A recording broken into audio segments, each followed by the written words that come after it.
Let's go to Cleveland. We're talking about quarterbacks. Deshaun Watson.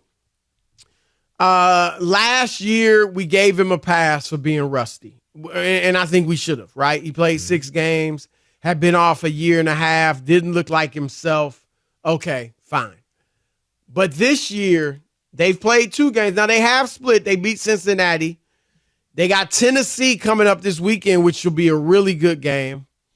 But Deshaun Watson, Ephraim, completing just 55% of his passes, 2 touchdowns, 2 interceptions, passer rating of 69, has not looked anything like the quarterback in Houston that got the $230 million fully guaranteed deal. He's run the ball pretty well. That's been the best stuff he's done. But what do you think he will get back to even close to what he used to be in Houston? Because if he does, this is a dangerous team. I think even without the great Nick Chubb at running back.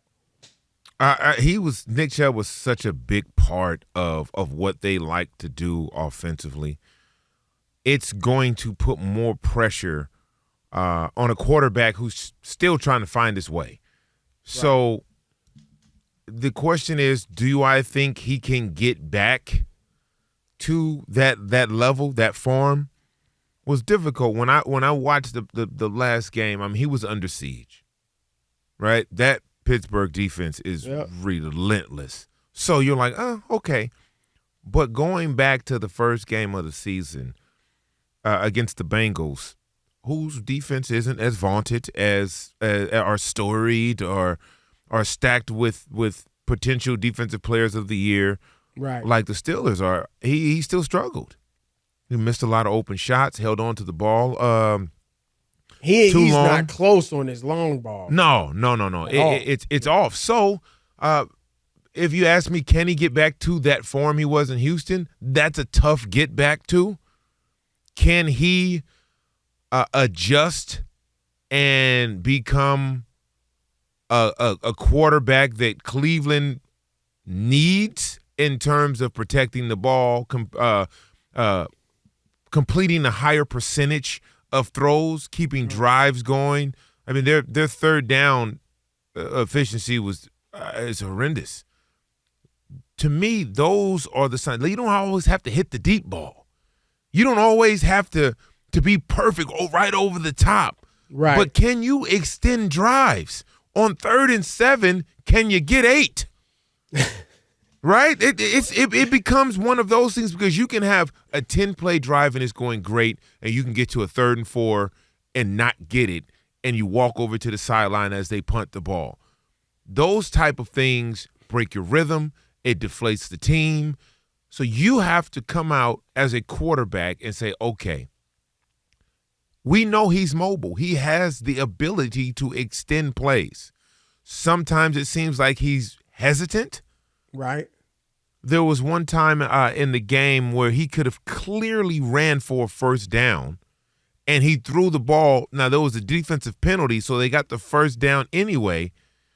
But I'm pretty sure he didn't know that it was a defensive penalty. But it's things like that to like, okay, hey, man, you needed 7. You could have got 15. How do you explain? I mean, he's 28 years old. Just turned 28, in fact. Like, I think Russell Wilson obviously is playing better this year than he did last year. But if he falls off, we can all say, man, he's 34 years old. He had his career. You know, it seems young compared to Tom Brady and some others to fall off. But, hey, he's older, right? We could say, obviously, Aaron Rodgers, if he never gets back to what he was, with the Jets, what he was with the Packers a few years ago, we'll say he's older. At 28, why can't Deshaun Watson, and granted, it's still an opportunity for him to do it, but how would you explain the fall off? Is it as simple as the system? They were spread offense in Houston. You know what I mean? It was a little different system, but I still think if he's as great as we thought he was, he would be able to adjust. That was a great question. It's because it's a combination of all of it. It's a combination of being comfortable in the new offense that you're running. that wasn't like the offense that you had the success in. It's a combination of the extreme layoff. The biggest thing to me may be a mental, the mental portion of this. You want to talk about a fall from grace. Yes. And so the pressure, think about this on a human level, not on an athletic level. Think about it on a human level, the fall from grace and the pressure of climbing yourself out of that dungeon mentally. And the amount of pressure you're number one, you put on yourself, and the world is all eyes are waiting to see. That's the question everybody wants to know. He hears it. He said it himself. He hears the things that are going on. So if you continue, very few players can block that out. Because that's the thing. Like, he's put on, when you look at him at the press conferences, he's putting on a brave face. He looks comfortable, all that, right? He's the quarterback, yes. Absolutely. But Ephraim, people might not remember, he had the type of image like a Jalen Hurts. Yes. Remember? This dude was not just, he's a great player. He was beloved. Yes, and his character was a part of his story, right? The things that he did in the community. Yep. All of those things. I mean, this is you've worked your whole life for this. You build this up and you're living in your journey. You feel like, okay, I'm doing it. And then you get thrown off the top of that perch into a pit of despair, and based on your own your own behavior. His own behavior. When he steps in front of the mic, when you run on the field, you know what everybody's thinking.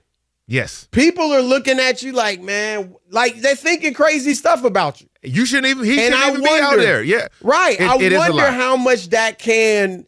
Some guy, people are different. Some people can shake that off, don't care what people think. Others, I mean, that'd be tough to get that out of your head. It is, and I think that's the element of this that we're not focusing on because we're trained to think that athletes are robots. Yeah. We are not robots, and those things matter. Now, some athletes are able to compartmentalize and push through that. Just think about the great Kobe Bryant, God rest his soul. Yes, he was one that was right. He was going to trial. He's like and flying, and then giving 30-something, 40 points. 40. He was that was one on his 40-point run. Yeah, that was incredible. Not everybody can channel it there. Right. For some people, look at Ben Simmons. Look what happened to him. Yeah. So once you start having these narratives out there and the expectation of pretty much the world in your eyes, that is difficult to do. Now, we don't want to hear that because they're like, they paid you $230 million, man. Suck it up and get the job done. But in the reality of things, that may be the case, but he is still a human. And you brought up two great examples that really are kind of like the two extremes. I mean, Kobe Bryant, it was amazing the way he was able to compartmentalize that and play tremendous basketball. And then Ben Simmons, it may have destroyed his career. Could do it. And so those are great. They're both extremes. And we'll see. We'll find out, is Deshaun Watson the more Ben Simmons, the more Kobe Bryant, or somewhere in the middle?